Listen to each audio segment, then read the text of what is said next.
जो आरएसएस का संगठन है, जैसे बीजेपी ही आरएसएस का एक संगठन है, जैसे विश्व हिंदू परिषद है, जैसे बजरंग दल है, विकास परिषद है, एबीवीपी है, ऐसे ही एक बीजेपी का इसका आरएसएस का संगठन है बीएमएस। उसको छोड़ करके देश के सभी ट्रेड यूनियंस और देश के तमाम लड़ाका किसानों के संगठन जो संयुक्त किसान मोर्चा के बैनर के तहत एकजुट हैं, जिन्होंने एक ऐतिहासिक लड़ाई लड़ी है और जिन्होंने 13 महीने सैकड़ों लोगों की कुर्बानी के बाद इस देश की सरकार को, घमंडी प्रधानमंत्री को घुटने टेकने पर मजबूर किया और जो कॉरपोरेट के हवाले हमारे देश की खेती बाड़ी फसल को हवाले करने की जो कानून काले लाए गए थे, उनको वापस देना पड़ा। तो यहाँ एकता जो आज पैदा हुई है, क्योंकि 26 नवंबर जब यह आंदोलन शुरू हुआ किसानों का, दिल्ली चलो, वो वही दिन था जिस दिन पूरे देश के अंदर इन्हीं ट्रेड यूनियन ने उसी दिन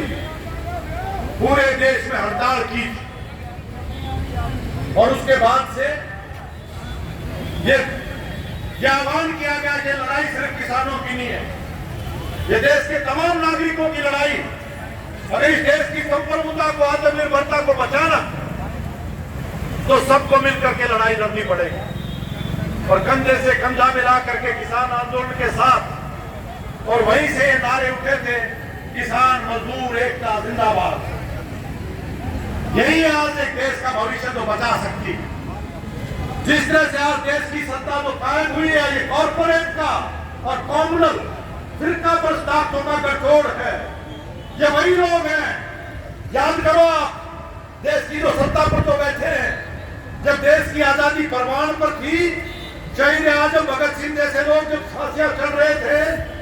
ये उस समय ये लोग अंग्रेजों के साथ थे। आरएसएस, हिंदू परिषद, हिंदू महासभा, मुस्लिम लीग, ये 3 संगठन ऐसे थे जो उस समय अंग्रेजों के साथ थे। जिसको ये वीर कहते हैं, सावरकर, ये माफी वीर है, माफी वीर। एक समय पे आजादी के आंदोलन में गया था, लेकिन 5 माफीनामे लिखे और ये पहला आदमी था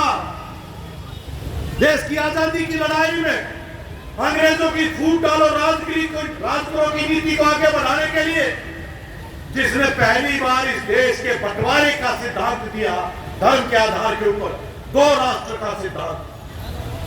तब तक मुस्लिम लीग ने अलग मांग नहीं की। पहला सावरकर था, जिस सावरकर के जन्मदिन पर आज यह संसद का उद्घाटन हो रहा है, ये वो सावरकर, ये उसकी औलाद है, ये कॉर्पोरेट की औलाद है, उनकी कोख से पैदा हुए, साम्राज्यवाद की कोख से पैदा हुए, और उसी राजनीति पर चलते हुए आज हमारे देश की जो आजादी के बाद जो बुनियाद हमने तय की, धर्मनिरपेक्ष जनतांत्रिक गणतंत्र, उसको तोड़ा जा रहा है। हमारे देश की जो बुनियाद की सामाजिक न्याय का सिद्धांत, जाति लिंग के आधार के ऊपर कोई भेदभाव नहीं होगा, आज उसको प्रावधान किया जा रहा है। मनुवादी विचार को दोबारा से देश की सत्ता पर लागू करने की कोशिश की जा रही है। हमारे देश के बुनियाद तो बनी आत्मनिर्भरता, संप्रभुता। जितना भी आजादी के बाद हमने एक आत्मनिर्भरता के जो बुनियाद खड़ी की थी, सार्वजनिक क्षेत्र, तेल की तमाम कंपनियां, कोयले की कंपनी, बिजली के कारखाने, रेलवे, बंदरगाहें, हवाई अड्डे, आरक्षण, युद्ध के जो उद्योग, फौज के अंदर जो अस्त्र बनाने का जो काम करते हैं, ये तमाम के तमाम जो सार्वजनिक क्षेत्र में जो हमने खड़े किए थे, आज उनको अपने यार पूंजीपतियों के हवाले किया गया। एक तरफ हमला है हमारी खेती बाड़ी पर, हमला है हमारे ट्रेड यूनियन अधिकारों के ऊपर, कायरों की तरह से जब विपक्ष संसद के अंदर नहीं था, उस समय के ऊपर हमने जो अंग्रेजों के खिलाफ लड़ाई लड़ते हुए भगत सिंह जैसे लोग जिन्होंने पर्चा बांटा था, वो पर्चा याद करो किसके पक्ष में डाला था। वो मजदूरों की हड़ताल के ऊपर जो प्रतिबंध लगाया जा रहा था, उसके खिलाफ वो पर्चा था। वो लड़ाई जो हमारे आजादी के आंदोलन के नेताओं ने जो लड़ी थी, और यह अधिकार हमने हासिल किया अंग्रेजों के समय के ऊपर यूनियन बनाने का अधिकार, काम के घंटे तय करने का अधिकार। ये तो कानून हमने हासिल किए, सामाजिक सुरक्षा का, मातृत्व लाभ का, स्थायी काम स्थायी रोजगार का, समान काम समान वेतन का, घटना दुर्घटना में लाभ मुआवजे का,